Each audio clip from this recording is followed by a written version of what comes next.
Hello everyone, and welcome back to the Engine History. Any real mechanic will find it hard to believe you can recast from scratch a machine that was completely erased from the face of the earth. What you're watching is not a teardown for scrap removal.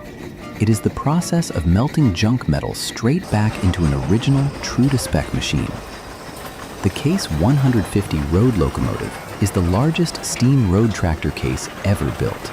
Records show only 9 units ever left the factory, and every single one was thrown into a blast furnace and turned into scrap iron long ago. But today, following the original technical drawings sheet by sheet, this 35-ton block of steel is anchored in a field in Andover, South Dakota. With 1 ton of coal packed into its belly and 650 gallons of feed water in the boiler, this machine is about to unleash maximum pull at the limit. With a 44 bottom plow behind it, listen closely to the steam exhausting at 180 pounds per square inch. That sound is the warning siren for drawbar torque twisting toward 8,000 foot-pounds, ready to rip through hard clay subsoil.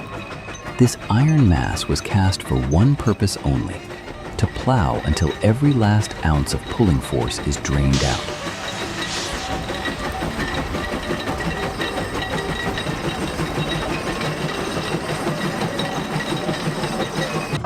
To rein in the pressure inside this steel monster, the operator has to lock down the heat cycle.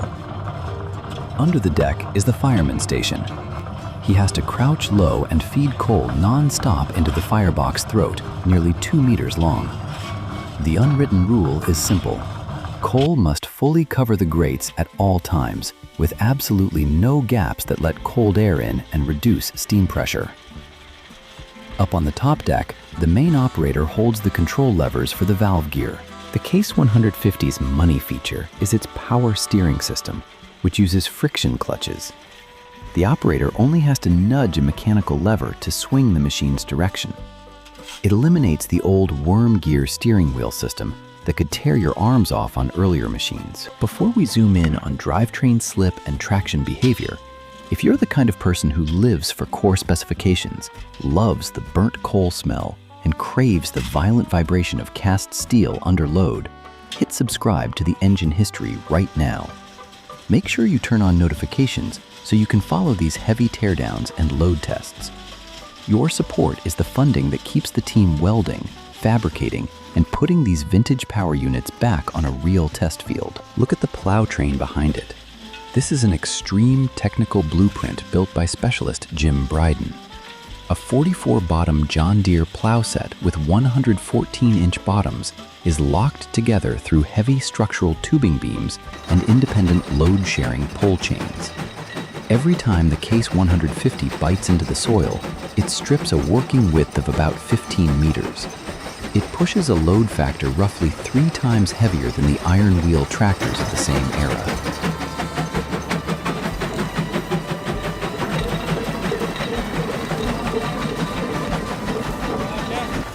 The moment the 44 plow bottoms bury to full depth, the Case 150 power unit immediately pours out torque at the limit.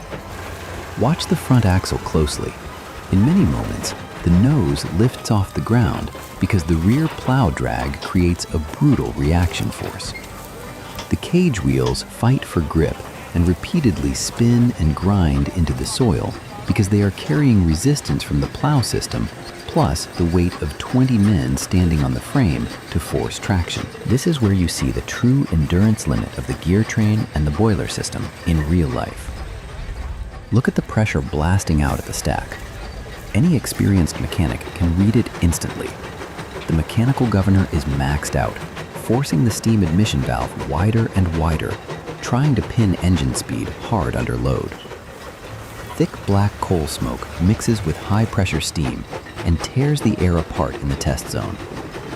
This is a real combat load number delivered straight to the face. It exposes modern machines that sell fake pulling claims through glossy advertising.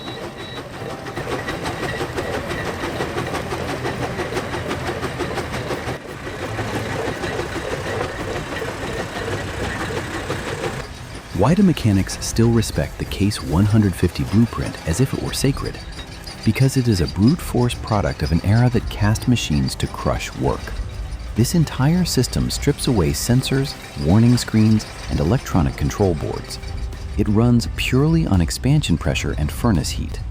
Every meter of soil it tears up returns real numbers that measure fatigue endurance in cast steel. Even if the plow frame twists or slams into a hard clay rock layer, the boiler's flat torque curve instantly pumps load back in.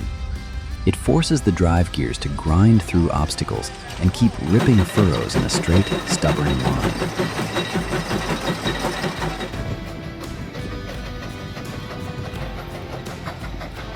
To carry a 35-ton steel body, plus a 44-ton bottom plow, water control, and fire control, becomes a ruthless, face-burning discipline. The core of the Case 150 is a massively thick boiler shell designed to hold 180 pounds per square inch. Holding that number steady demands a truly hardened feedwater skill set. The fireman has to stay glued to the water line through the sight glass. He must work the Penberthy steam injector pump precisely to push 650 gallons of circulating water into the boiler at the correct rate. Feed too little water, and the crown sheet instantly risks overheating and cracking the firebox. Feed too much, and the steam space gets flooded. Liquid water slams back into the intake path and collapses the expansion pressure that drives the piston. This steel power unit twists out torque toward 8,000 foot-pounds. That level can tear a gear train apart if the steel is not properly heat treated. Watch the governor movement range on top of the machine. It has to keep snapping the throttle valve open and closed to hold RPM steady when the plows bite into hard clay. The sharp exhaust bark from the stack is the real measuring stick. It is the exact count of expansion pressure being dumped after the piston finishes each power cycle.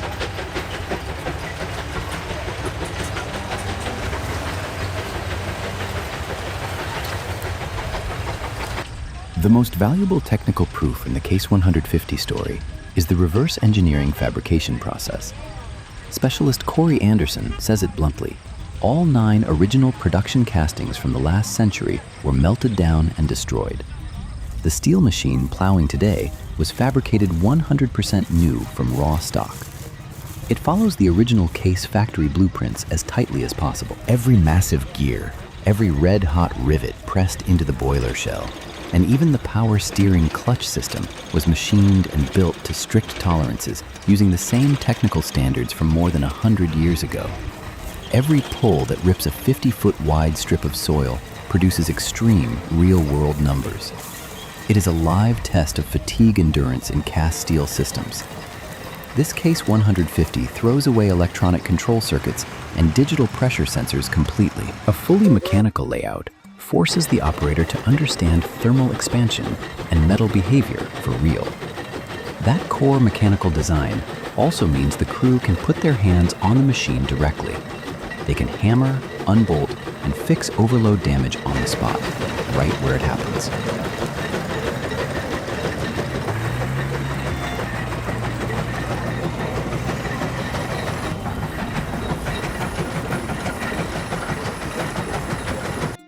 Today's heavy load plowing pass in South Dakota locks in one conclusion. Old-era cast machines were built to tear the ground apart. This rebuilt Case 150 was not created to chase productivity bragging rights. It exists to retest the design standards of an era that measured performance by raw mechanical toughness. Thank you for watching this teardown and load test analysis on the engine history. From a working mechanic's point of view, do you rate the brutal pull of the 44 bottom plow higher? Or do you rate the precision tolerances required to hold a 180 psi boiler system higher? Drop your verdict in the comments so the crew can break the numbers down together. Goodbye, and see you again in the next heavy teardown.